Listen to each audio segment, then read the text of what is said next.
Hi everyone, welcome back to Spark and Wonder. Today we are kicking off the first in a series of segments that will pop up every now and then, not consistently, not back to back. It's going to be scattered in with all of the other fun content that we do, called the Read With Me series.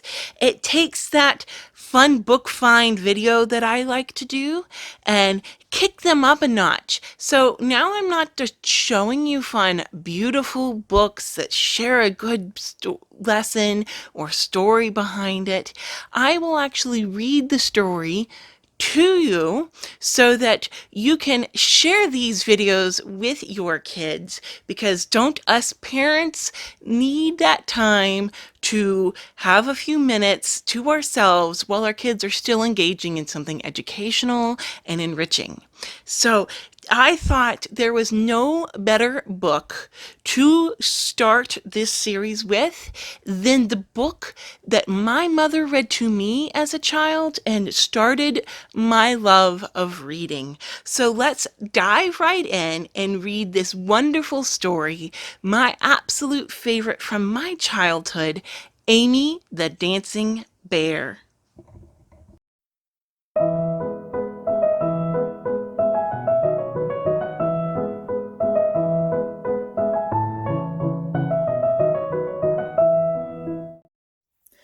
Today's story is Amy the Dancing Bear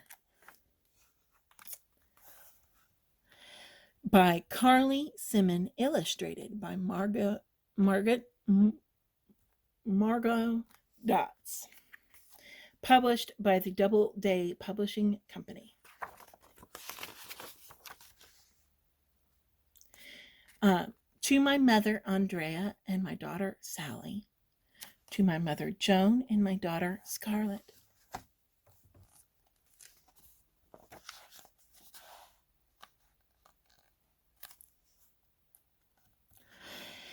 It was almost Amy's bedtime, and she probably knew it. Her mother, a large and graceful bear, appeared in Amy's doorway and said, "Amy, my darling girl, though the moon is not yet so high in the sky, it is time for you changed into your nightgown or nightshirt or whatever it is you're wearing to bed these days." "Mother," pleaded Amy, "the sun is still coming through the trees. It is filtered and dappled, and the air still smells of fresh mown hay. Please let me dance here in my room until the moon is a little higher and the sun a little lower. I'm so happy with my pirouettes and so filled with joy."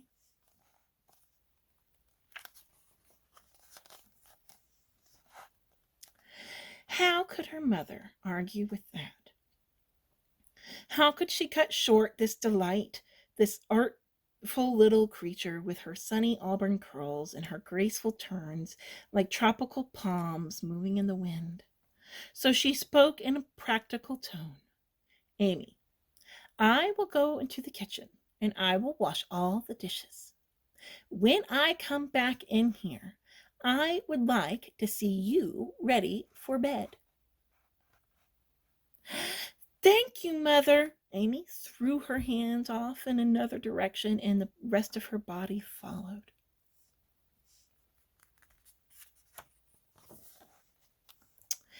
Amy's mother went into the kitchen and washed each glass plate and even polished the knives and forks with a special pink polish until each was so shiny you could see your reflection in it if you felt like it.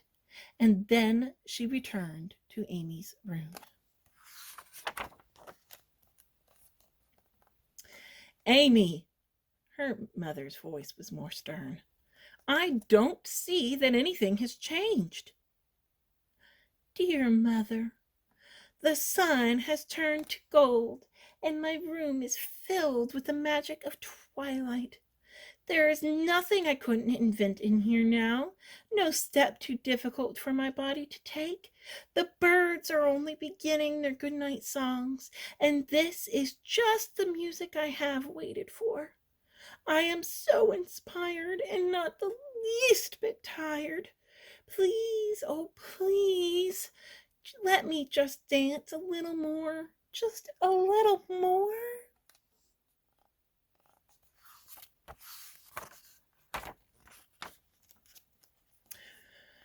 Her mother, who was charmed by her daughter, could again hardly refuse such a pleasant little argument. So she spoke with motherly understanding. Darling girl, you are nearly incorrigible, but this is the last time.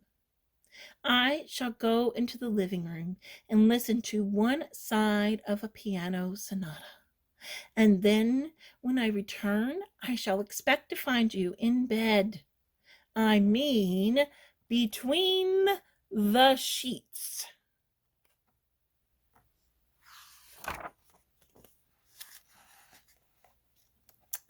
And with that command, she went into the living room and found her favorite record and put it on the turntable and sat back into the sofa with a cool glass of iced tea.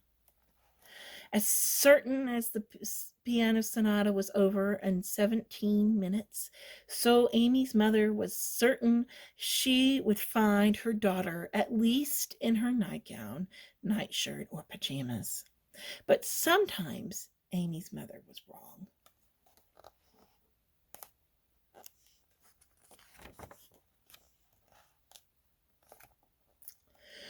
When she came a third time into Amy's room, Amy was in the middle of a tango with an imaginary partner, her eyes glowing and turned towards the evening sky. Amy, you know I am not harsh or strict or never under a sound that resembles a bark in your direction, but really, my child, you push me to the limit. Next, you'll be asking me if you can stay up until the sun rises in the east. I know you think I am disobedient and disrespectful, but sometimes, mother, my spirit rises and something in me says, stay right where you are.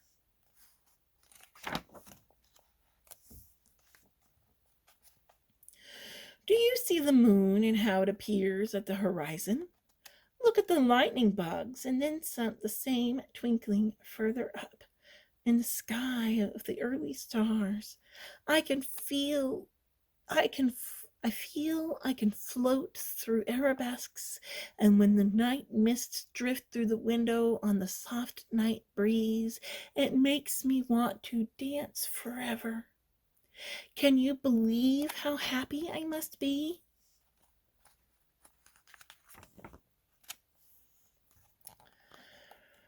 Well, if only everybody could feel that way. Since it was summer and there was no school, Amy's mother decided not to scold Amy. Instead, her voice was low and gentle. All right, my darling little bear, dance on. I'll be in the bathtub.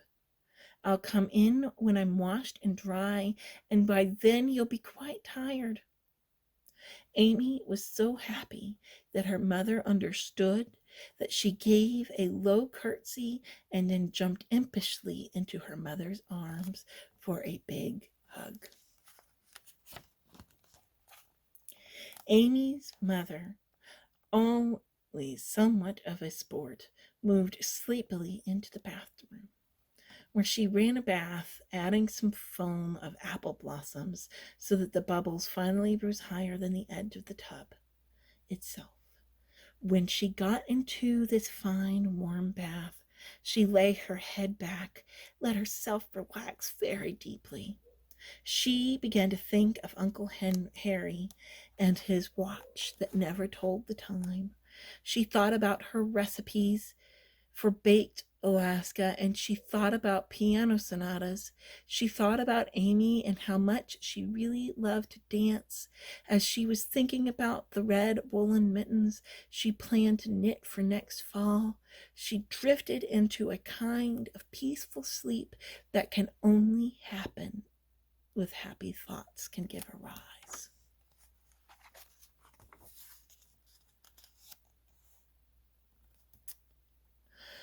Mamma, dearest mother, oh dear, it must be so late.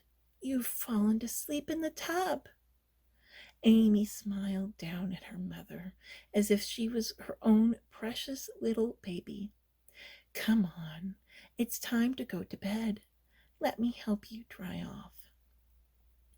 Amy still in her dance, for a soft big towel that was hanging on a hook nearby. Coming out of her dreams for a minute, Amy's mother parted the bubbles as she stepped out of the tub. After she was all dry and snuggled into a loose-fitting blue nightie, Amy's mother, still blinking back to sleep, let Amy lead her into her big, cozy bed. Amy tucked the covers around her mother and opened the window just wide enough to let a stream of cool, honeysuckled air into the room.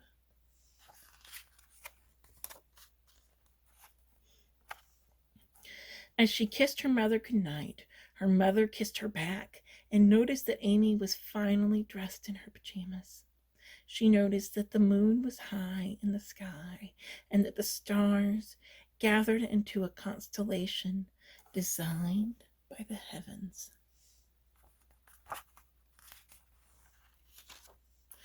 to form one perfectly happy, perfectly tireless, perfectly wonderful dancing bear.